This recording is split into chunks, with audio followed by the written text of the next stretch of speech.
Assalamualaikum warahmatullahi wabarakatuh. Kembali lagi di video pembelajaran mata kuliah logika algoritma. Kali ini di pertemuan ketiga kita akan bahas tentang flowchart atau diagram alir. Nah, di sini secara definisi gitu ya. Flowchart ini adalah suatu diagram yang menggambarkan susunan logika suatu program. Yang mana flowchart ini dia berbasis pada proses oriented gitu ya. Proses oriented. Yang mana dia nanti akan mengolah jalan kerjanya atau aktivitas dari suatu proses. Kemudian dalam menggambarkannya ya, dalam pemodelannya nanti flowchart akan ada beberapa simbol yang harus kalian ketahui ya ketika memodelkan menggunakan flowchart. Di sini yang pertama ada namanya terminal. Simbol terminal ini fungsinya dia sebagai awal ya dan sebagai akhir. Artinya yang memulai dan mengakhiri suatu aktivitas di flowchart adalah terminal. Itu nantinya bisa berisi start atau mulai atau end ya, end atau selesai untuk mengakhiri. Tapi diingat harus konsisten ketika kita memakai kata mulai di awal ya, jangan di ujungnya kita pakai end. Nah, kita konsistensi. Misalkan start, end gitu ya, mulai, selesai pasangannya. Jangan kita acak-acak dengan berbagai bahasa. Ingat konsistensi bahasa saja. Yang kedua, ya, yang berbentuk jajaran genjang ini simbol untuk input dan output. Ya, inputan simbolnya dengan output itu sama, berbentuk jajaran genjang. Jadi kalau ditanya simbol, nama simbol jangan selalu menyebutkan jajaran genjang, ya. Tapi kalau ditanya simbol, simbolnya input output namanya. Ya, jadi kita terbiasa dengan mengingat bentuk gitu ya. Tapi perlu diketahui juga simbol tersebut punya nama. Input output fungsinya apa? Dia untuk membaca masukan atau input dan juga menampilkan keluaran atau output. Ya, yang sifatnya input dan output simbolnya sama. Yang ketiga, ada proses. Ya, proses ini berbentuk persegi panjang. Fungsinya dia mengolah data melalui operasi aritmatika dan logika yang bersifat pengolahan data, mau apapun itu bentuknya ya, mau di aritmatika ataupun logika, itu kita gunakan simbol proses seperti ini. Jangan sampai terbalik ya, takutnya kita mau memasukkan data kita pakai simbol ini ya, itu bukan tempatnya. Ini adalah simbol untuk mengolah data. Selanjutnya ada decision atau kotak keputusan ya, yang berbentuk belah ketupat. Fungsinya dia untuk percabangan ya, memutuskan arah atau percabangan ya, yang diambil dari sesuai dengan kondisi yang dipenuhi. Benar atau salah? Berarti kondisinya nanti ada dua. Ya, decision ini akan mengeluarkan dua keputusan atau percabangan, iya atau tidak, benar atau salah gitu ya. Nah, ini nanti untuk menentukan percabangan dengan decision. Ada lagi subroutine. Subroutine ini dia untuk menjalankan proses suatu bagian ya, atau subprogram atau prosedur. Ya, nanti ketika di dalam proses tersebut ada subnya lagi gitu ya. Nah, kita gunakan subroutine untuk menjalankan prosesnya. Yang selanjutnya ada on page connector ya, berbentuk bulat ini dia untuk menghubungkan diagram flowchart yang terputus ya, menghubungkan flowchart yang terputus di mana bagian tersebut masih berada pada halaman yang sama. Nih, ini saya highlight. Kalau putusnya masih di halaman yang sama, kita pakainya ini on page connector. Ya, jangan simbol yang lain. Karena konektor ini nanti ada dua. Ya. Nah, yang bulat ini fungsinya untuk menghubungkan flowchart yang terputus tetapi masih berada pada halaman yang sama. Ada lagi flow line. Ya, flow line ini yang mengarahkan ya, mengarahkan proses yang dijalankan kemana.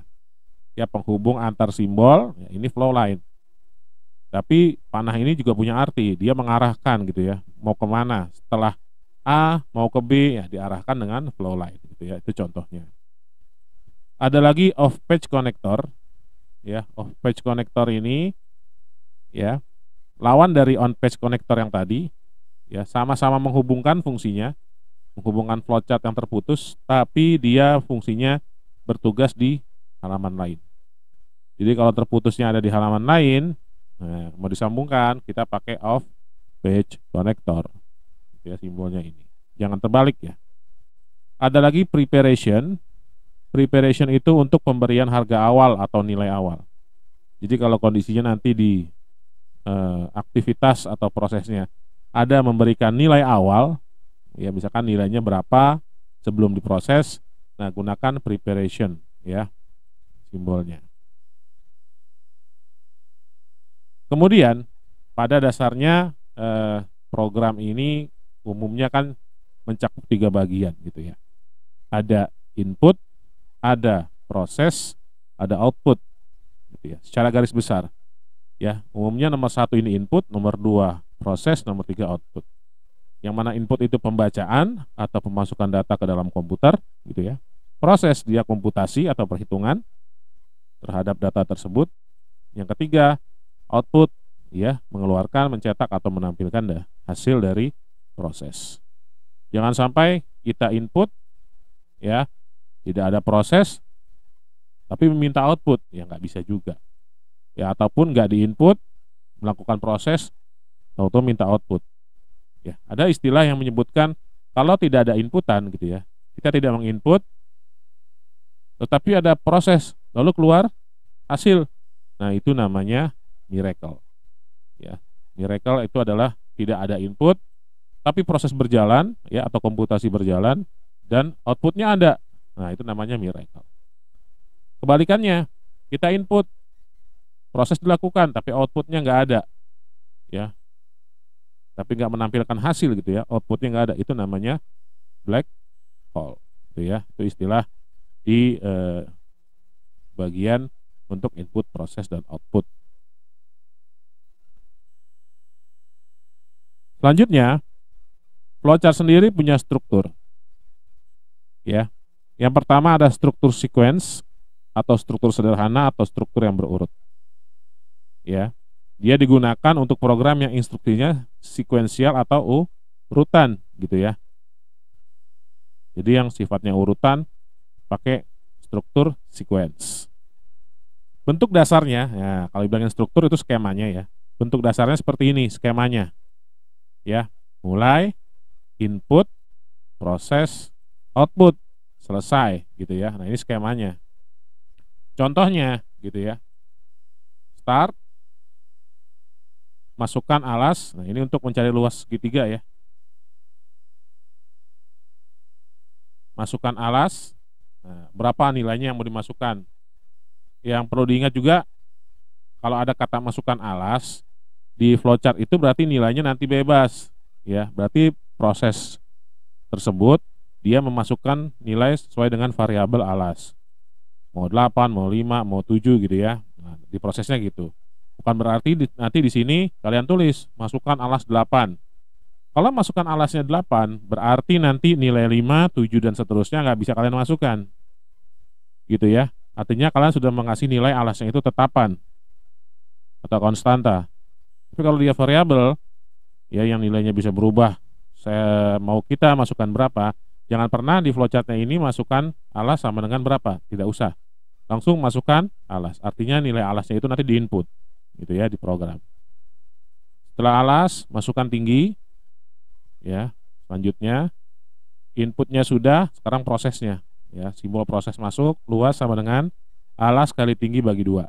Ya, ini skema operator aritmatika, jangan dilupa. Kalau pakai kurung berarti dia yang prioritas pertama di proses dulu. Ya, alas kali tinggi dulu, baru bagi 2.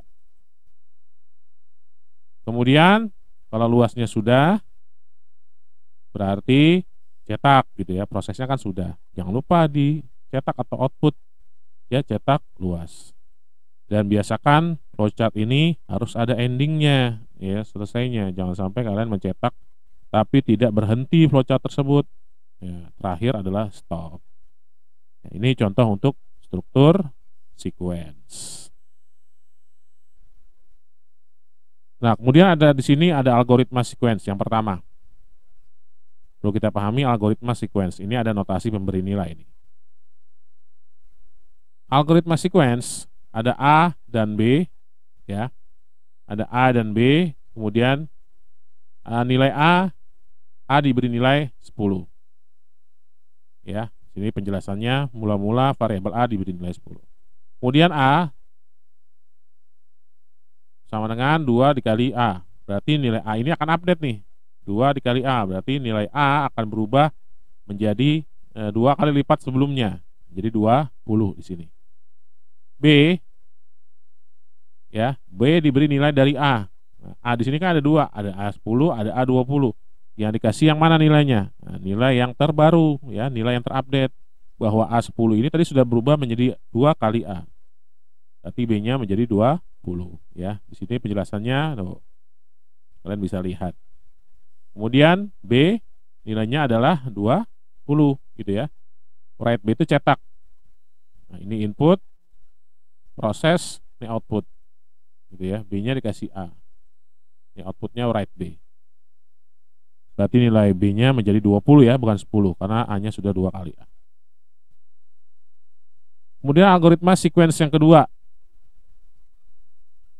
A, B integer ya, nilai A dan B integer tipe datanya. A10 ya, nilai awalnya. B nilainya berapa? Masih 10. Ya, karena nilai 10 ini nilai A tidak ada komputasi atau perhitungan. B dikasih nilai A itu 10. A nilainya 2 kali A, berarti A yang tadi 10 menjadi 20, ya. B-nya berapa? Apakah 10? Apakah 20? Nah, kita lihat. Karena proses perhitungannya terjadi setelah pemberian nilai B, ya, di awal, maka maka B yang di sini bukannya 20, tapi B yang di sini adalah 10. Karena pemberian nilainya ini terjadi setelah nilai A 10 di awal. B-nya langsung kasih 10. Nah, baru ada komputasi di bawahnya.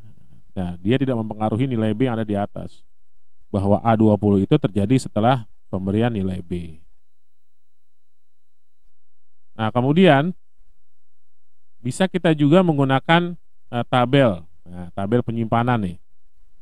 Tabel penyimpanan itu skemanya ada perintah, ya, ada variabel, ada output. Contoh nih, yang tadi ini kasus yang pertama dan kedua, sequence 1, sequence 2, kalau pakai tabel penyimpanan. A10, A dikasih nilai 10, nah, A-nya 10. A dikasih 2 kali A, A-nya 20 gitu ya. Tapi yang setelah di A. B-nya A. Nah, A yang terakhir kan 20, berarti B-nya 20. Write B, di sininya 20 gitu ya. Ini juga A-nya 10, kasih A 10. Gitu. B-nya berapa? 2 kali A. B-nya 20 tapi di bawah gitu ya. Tapi di sini ada A di atas ini 2 kali A gitu ya. 2 kali A berarti dia 20. Nah, ini kalau operatornya ada di sini, ini sama gitu ya. Tapi kalau operatornya ada di bawah, nah di sini B misalkan taruh di sini nih. Nah, berarti di sininya 10 gitu ya. Yang A 2 kali A di sini baru 20. Di sininya 20. Dan nanti B-nya berapa? Ya, tergantung dari perintah yang ada di sini. Kemudian latihan. Nah, ini saya kasih merah kenapa? Ini jawabannya X 100, ya, kasih 100. Y, X min 25, ya, Y-nya 75 karena 100 dikurang 25. Z, Y bagi 5. Z berarti Y-nya 75 bagi 5. 15 ya, 15. X sama dengan atau X diberi nilai X dibagi Z plus 5. Yang dikerjakan Z plus 5-nya dulu karena pakai kurung, jadi prioritas. Z-nya berapa? Z-nya 15, tambah 5, 20. X-nya berapa? Kita lihat X di atas, masih 100. Berarti 100 dibagi 20.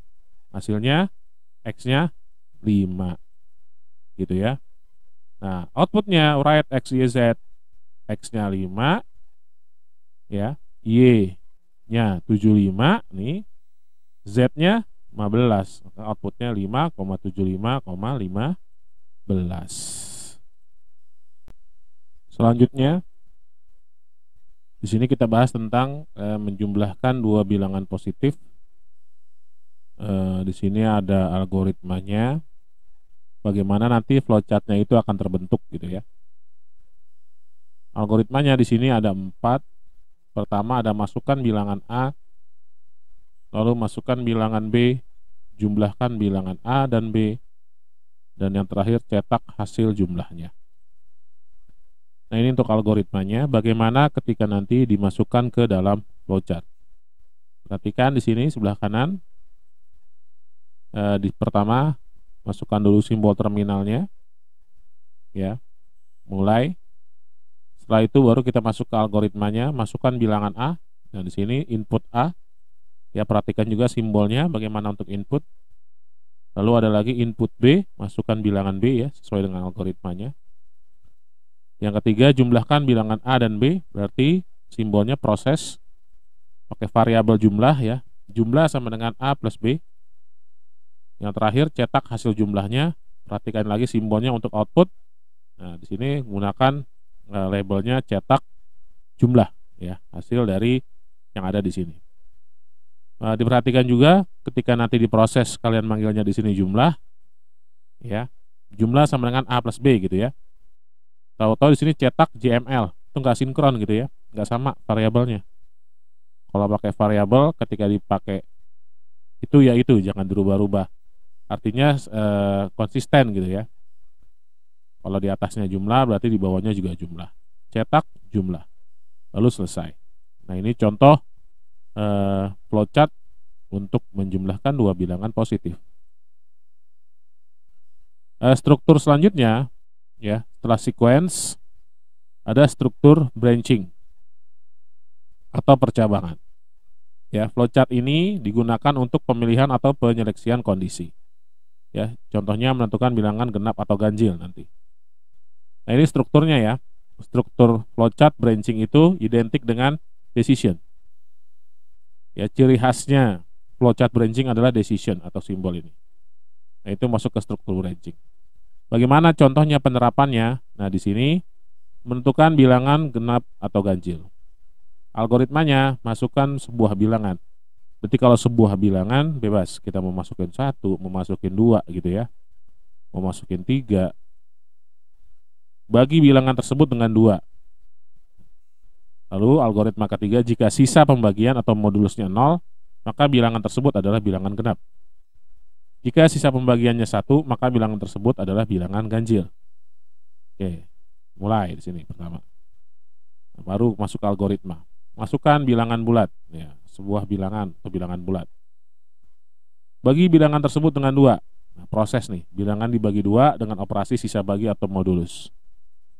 Ya, ini label untuk prosesnya seperti itu. Nah, baru branchingnya di sini, sisa baginya 0 nggak? Nih di algoritma ketiga, sisa baginya 0 nggak? Kalau 0, maka dia bilangan genap. Tapi kalau 1, ya, nah, kalau iya berarti dia bilangan genap. Tapi kalau tidak, berarti kan selain 0 ya, atau 1 ya, maka itu bilangan ganjil. Maka keluar panah, dia selesai. Kita tes. Masukin bilangan bulat, kita masukin 3. Bilangannya dibagi 2. Ya, bilangannya dibagi 2. Dengan operasi sisa bagi sama dengan 0. 3 dibagi 2. Gitu ya, 3 dibagi 2. Masih ada sisa enggak gitu ya. Jika sisanya 1, maka dia bilangan ganjil gitu ya. Tapi jika dia sisanya 0, maka dia bilangan genap. Kita ambil 4, kalau 4 dibagi 2 nggak ada sisa gitu ya. Bilangan dibagi 2, 4 modulus 2, ya sisanya 0, karena 4 dibagi 2, 2, habis gitu ya, nggak ada sisa. Berarti dia bilangan genap, ya, kalau sisanya 0. Kalau sisanya 1, ya 5 contoh. 5 dibagi 2, atau 5 modulus 2. Ya, 5 modulus 2 itu 2. 5 modulus 2 itu 1. Ya, karena perkalian yang dekat dengan 5, yaitu 2 kali 2, gitu ya. 2 kali 2, 4. Ya, sisa 1, gitu ya. Sisa 1.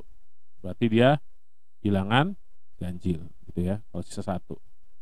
Nah, selesai. Struktur selanjutnya setelah branching adalah looping. Ya. Looping itu dia akan melakukan eksekusi yang berulang. Strukturnya seperti ini, artinya akan dikembalikan lagi ke salah satu flow, ya, ke atas, dan dia tidak selesai, ya, belum selesai, artinya dia mengulang kembali.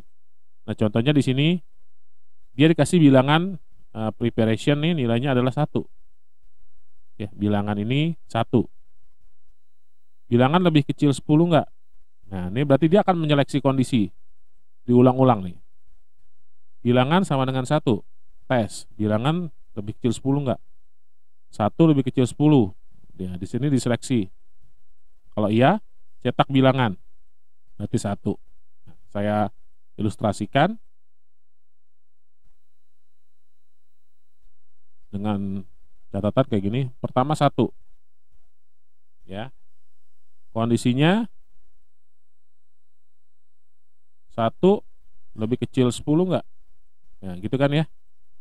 1 lebih kecil 10 enggak? Dari sini dibaca.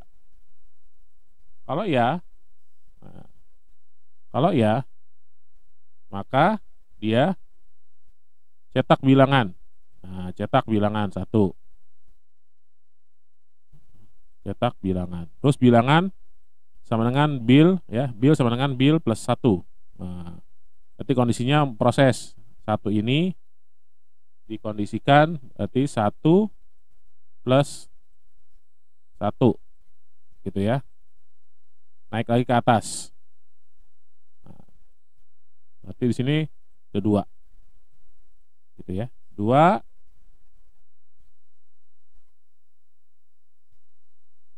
lebih kecil 10, gitu ya. Kalau iya, dia kan masih ya. Kondisinya berarti di sini cetak bilangan. Nah, berarti 2 cetak. Lalu 2 plus 1. Nah, kalau ngikutin alurnya gitu ya, alur prosesnya. Berarti di sini 3. 3 lebih kecil 10, gitu ya. Ya, kalau iya, jalanin terus sampai dengan, nah, sampai dengan di sininya 9, gitu ya. Kalau 9 masih. Nah, sampai dengan di sininya 10. Gitu ya. Nah, baru seleksi nih kondisinya. 10 lebih kecil 10 enggak? Gitu ya. Ternyata kondisinya adalah tidak, gitu ya. Kondisinya adalah tidak. Nah, kalau tidak berarti dia di stop. Gitu. Berarti dia di stop. Nah, berarti bilangan ini akan menyeleksi, ya, menyeleksi sampai dengan berapa? Sampai dengan 9 kalau penyeleksiannya, ya. Penyeleksian ya tidaknya sampai dengan 9. Ketika masuk ke 10, dia tidak memenuhi struktur loopingnya. Ya, di sininya tidak memenuhi karena 10 tidak bisa lebih kecil dari 10. Nah, ini contoh ilustrasinya, gitu ya. Selanjutnya, menentukan bilangan terbesar dari 3 bilangan yang diinput. Nah, ini ada algoritmanya, bisa kalian lihat. Nah, di sini flowchartnya input B1 atau bilangan pertama, input B2 bilangan kedua, input B3 bilangan ketiga, ya. Lalu yang selanjutnya di algoritma keempat, nah, ini ada penyeleksian. Jika B1 lebih besar B2 dan B1 lebih besar B3, maka cetak bilangan pertama adalah bilangan terbesar, maka dicetak. Bilangan terbesarnya adalah B1. Di sini seharusnya ada ya tidak, gitu ya. Jika ya, nah di sini jika iyanya di sini. Jika tidak, nah baru di sini. Tidak, maka ada penyeleksian lagi. Jika B2 lebih besar B1 dan B2 lebih besar B3, cetaknya adalah bilangan terbesar adalah B2. Terakhir, ya nggak usah pakai dikondisikan lagi bahwa ya sudah pasti selain itu adalah cetak bilangan terbesar adalah B3 gitu ya. Nah, di sini pakai konektor ya. Pakai konektor on page konektor. Ya, dia menghubungkan dari semua simbol ya yang terputus, tapi masih satu halaman nih. Dari cetak bilangan terbesar B2, dari cetak bilangan terbesar B1, koneksikan. Nah, keluarlah flow ke sini dikoneksikan untuk ke arah ke selesai. Ya. Bisa seperti ini pakai konektor on page konektor. Nah, selanjutnya di sini ada contoh. Kalau kalian mau menambah referensi lagi, ini beberapa contoh artikel atau jurnal yang membahas tentang flowchart. Ya, nanti kalian bisa lihat-lihat nih, oh flowchart contohnya seperti ini gitu ya. Banyak pengembangan flowchart untuk kasus-kasus yang lain. Ini ada contoh-contohnya, tinggal kalian lihat aja. Ntar seperti apa hasil flowchartnya.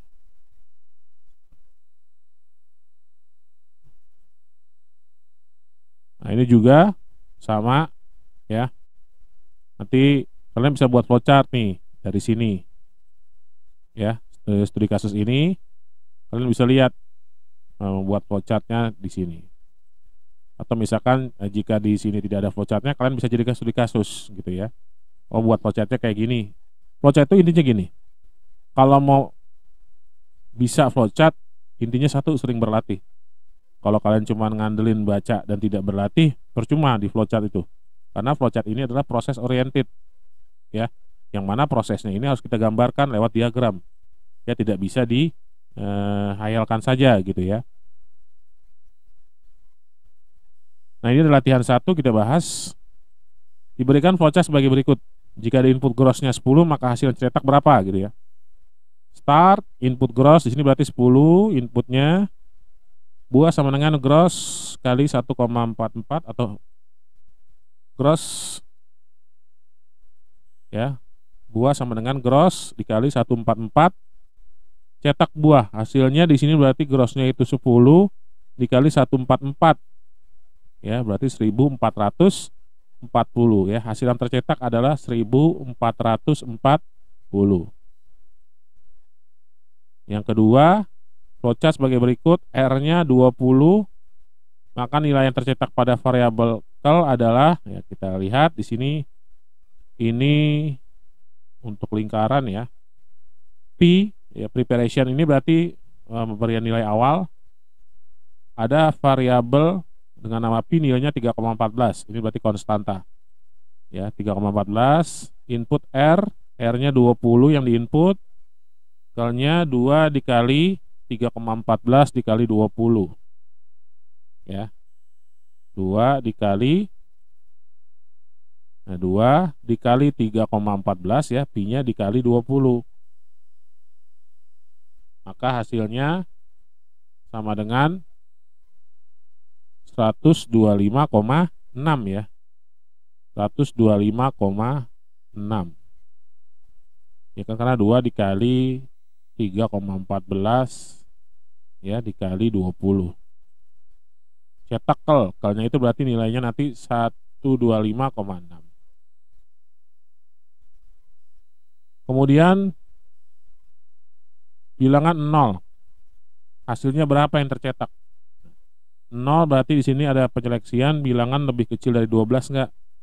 Ya. Oke, kita coba cek. 0 lebih kecil dari 12 ya.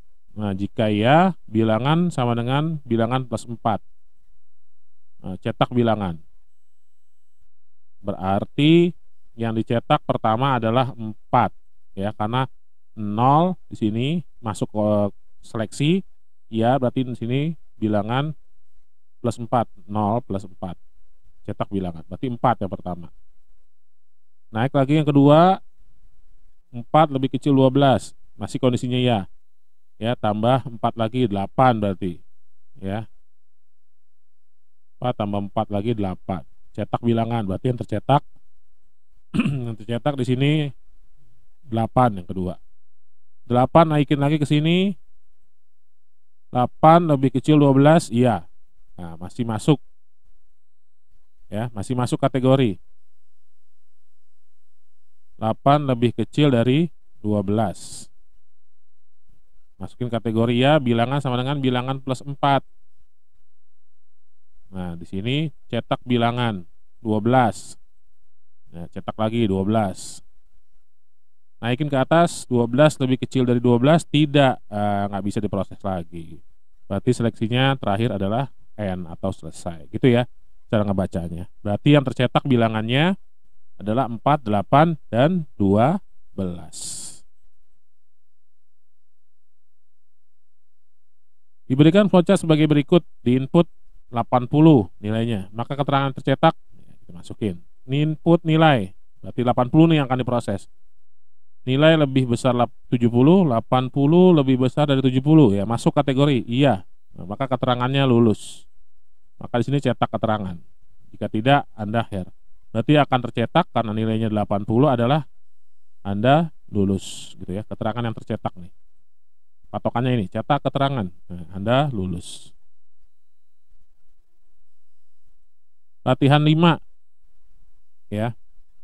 Latihan 5 ini diberikan flowchart sebagai berikut, hasil yang tercetak pada variabel bil. Nah, kita cek. Bilnya ini 1 nilai awalnya. Ya.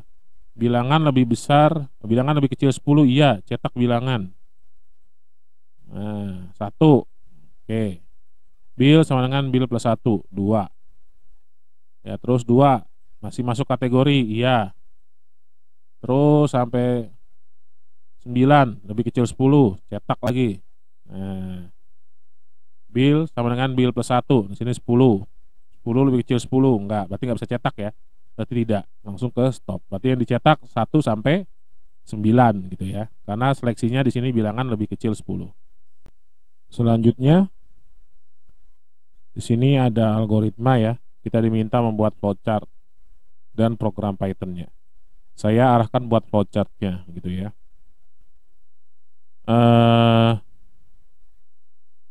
Lama flowchart-nya dulu kita buat, baca 6 bilangan sampai dengan cetak jumlah dan rata-rata. Oke, kita buat sekarang. Saya pakai softwarenya di sini Visio. Saya pakai blank drawing.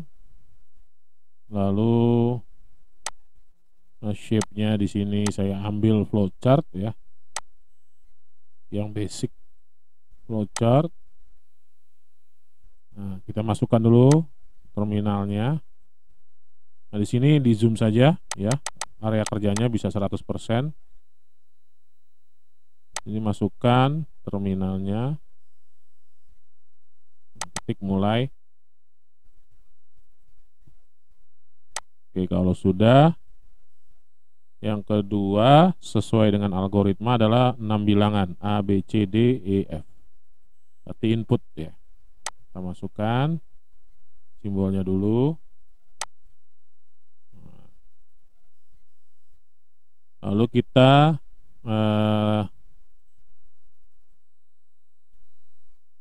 hubungkan ya. Hubungkan. Nah, di sini belum ada panahnya. Ya, masih polos. Kita hubungkan di sini. Cari panah yang ke arah bawah. Nah, seperti ini. Ya. Seperti ini roll-nya. Atau kalau mau diketengahin juga bisa. Ya. Tapi ini agak dibesarkan sedikit. Ya, ininya di pointernya diketengahin.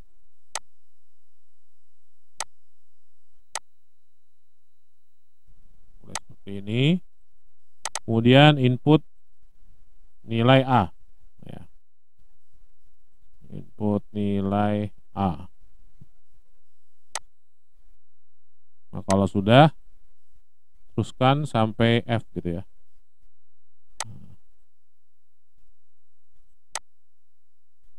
Ya, kita input nilai A sampai F. Ini panahnya juga saya ambil.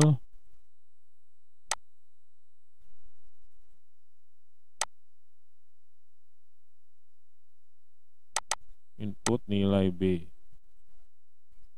Ya, input nilai B. Kalau misalkan mau dikecilin lagi boleh. Ya.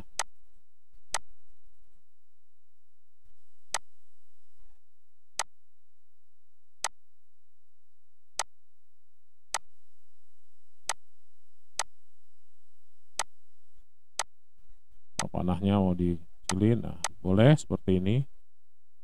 Diatur aja preposisinya ya. Ya, posisinya kalian atur. Input nilai B, kemudian input nilai C gitu ya.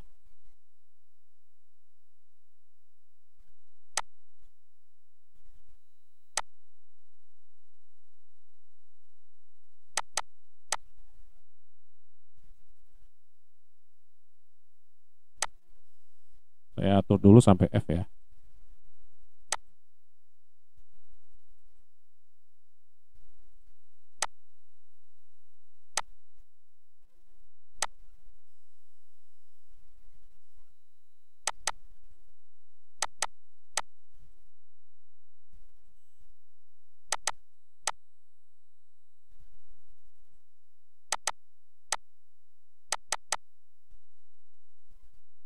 F. Nah, sampai F. Nah, kita hubungkan dulu.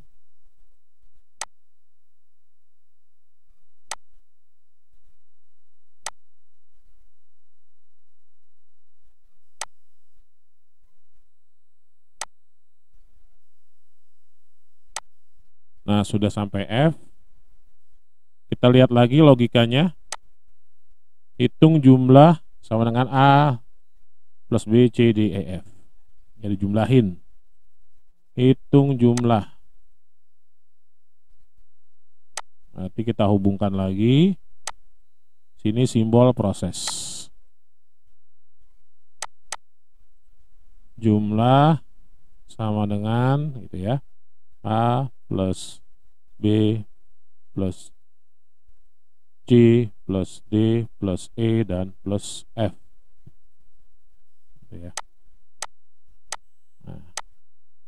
Kemudian setelah itu hitung rata-rata.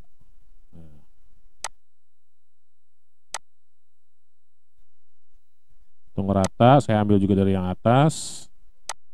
Panahnya dulu saya ambil.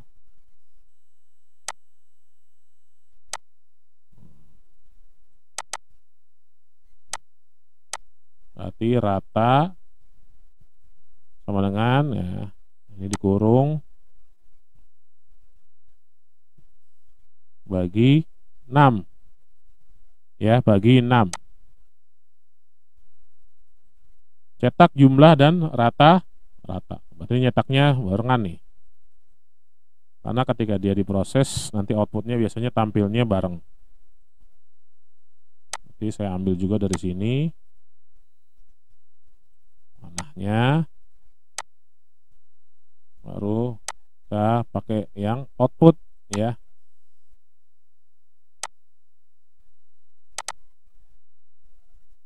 Cetak jumlah dan rata gitu ya. Nah, sampai sini kan selesai nih. Nah, sampai sini selesai. Berarti kita masukkan terminalnya ya, terminal terakhir.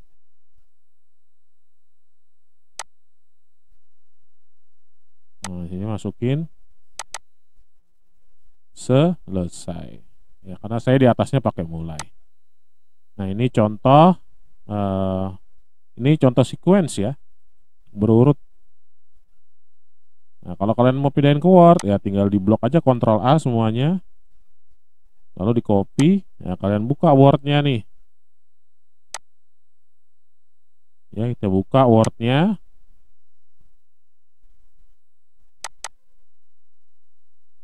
Gali paste. Nah, gitu ya. Ya kalian letakkan mau di mana. Nah, ini contoh mindahin ke Microsoft Word. Nah, ini contoh flowchart sequence. Ya, tidak ada decision di dalamnya. Kemudian bagaimana Python-nya gitu ya. Bagaimana program Python-nya.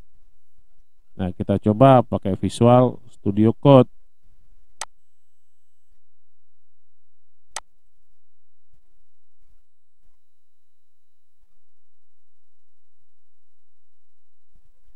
sini saya close dulu ya, yang kemarin.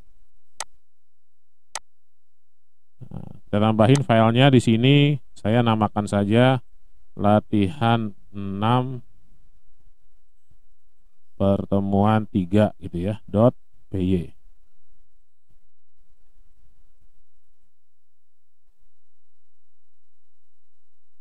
Mana dia menginput A sampai dengan F gitu ya.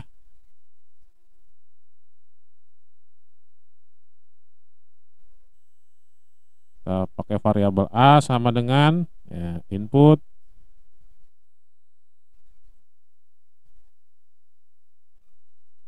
masukkan nilai A.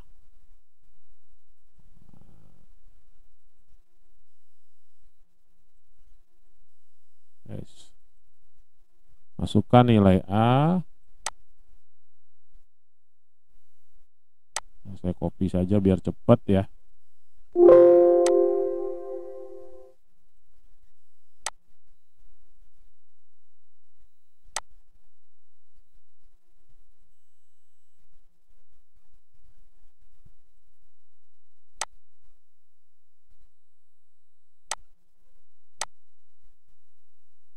Ini B, C, D, ya sini, E, sini, F. Nah, sini tinggal kita rubah. C, D,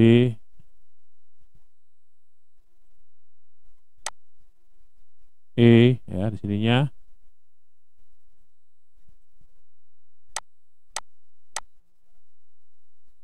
F. Inputannya sudah. Nah, saya kasih jeda satu baris.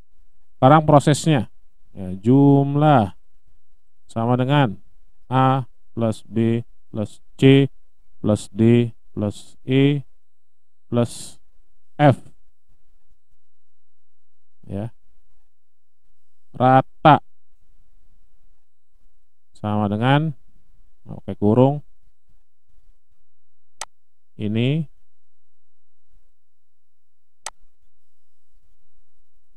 dibagi 6 ya.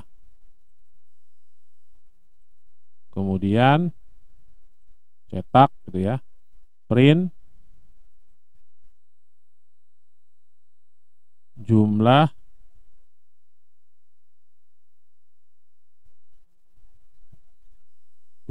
sama dengan gitu ya.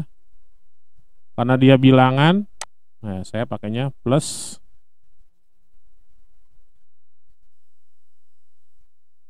in ya, dalam kurung jumlah, kemudian rata ya, print rata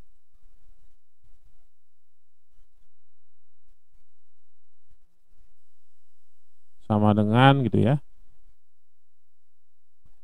plus rata itu biasanya desimal ya hasilnya, float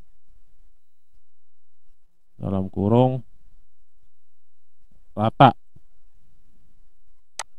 Nah, kita coba tes dulu ya, ada debug atau tidak hasilnya. Kita running. Nah, sini langsung masukkan nilai A.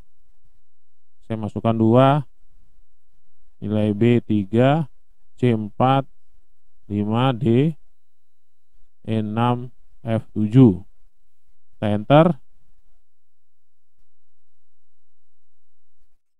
Type error unsupport operand type S for str dan integer. Nah, ya, ada yang tahu atau tidak? Ya di sini karena di sininya masih bersifat string ya, dan harus di konversi menjadi integer gitu ya. Karena di sininya kita memanggil integer dan float. Nah, berarti inputannya jangan string, inputannya harus kita masukkan integer ya. Nah, caranya gimana? Nah, harus ada yang dirubah di coding inputan ini gitu. Karena dasarnya inputan ini adalah string. dan harus dirubah menjadi integer. Nah, caranya adalah di sini ya, tambahkan integer. Kurungnya jangan lupa.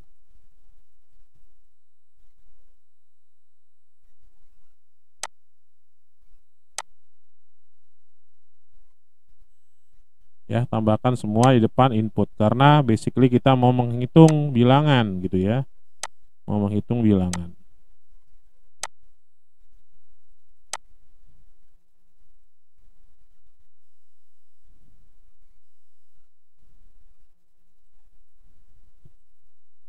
Nah, kalau sudah kita coba running lagi.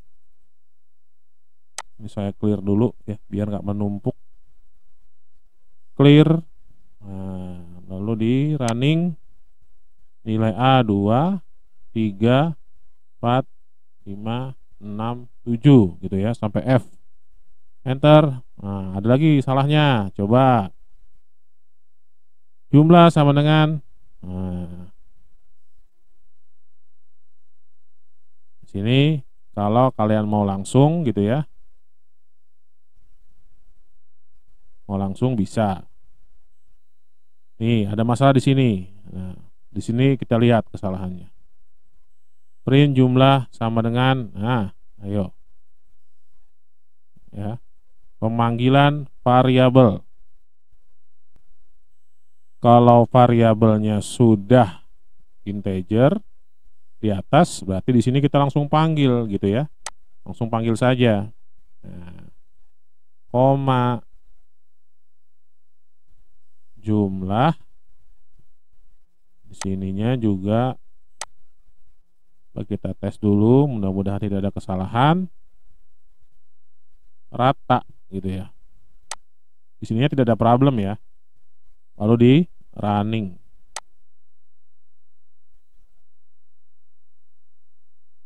Masukkan lagi nilai A-nya 2, 3, 4, 5, 6, 7. Nah, keluar ya. Jumlahnya 27, ratanya 4,5. Jadi gitu. Kita harus testing dulu kesalahannya di mana, lalu kita cari. Kalau di sininya sudah integer, berarti ya di bawahnya tidak perlu deklarasi plus in lagi. Gitu. Kalau misalkan di atasnya string, di bawahnya menampilkan integer, harus plus integer. Nah, basically-nya kan dia inputnya udah integer, prosesnya pasti integer. Nah, perkara nampilinnya ya, karena hasilnya output ya silahkan langsung panggil variabelnya saja gitu ya. Nah, ini contoh dari latihan 6 ya, flowchartnya tadi sudah saya jelaskan dan Python-nya juga sudah saya jelaskan ya. Nah, ini saya rasa pembahasan dari pertemuan 3 kita kali ini terkait flowchart sampai sini yang bisa saya sharing ke kalian. Nanti jika ada yang ingin ditanyakan atau yang diskusikan, silahkan bisa kita diskusi via grup ya. Terima kasih untuk perhatiannya di video pembelajaran kali ini. Saya akhiri. Assalamualaikum warahmatullahi wabarakatuh.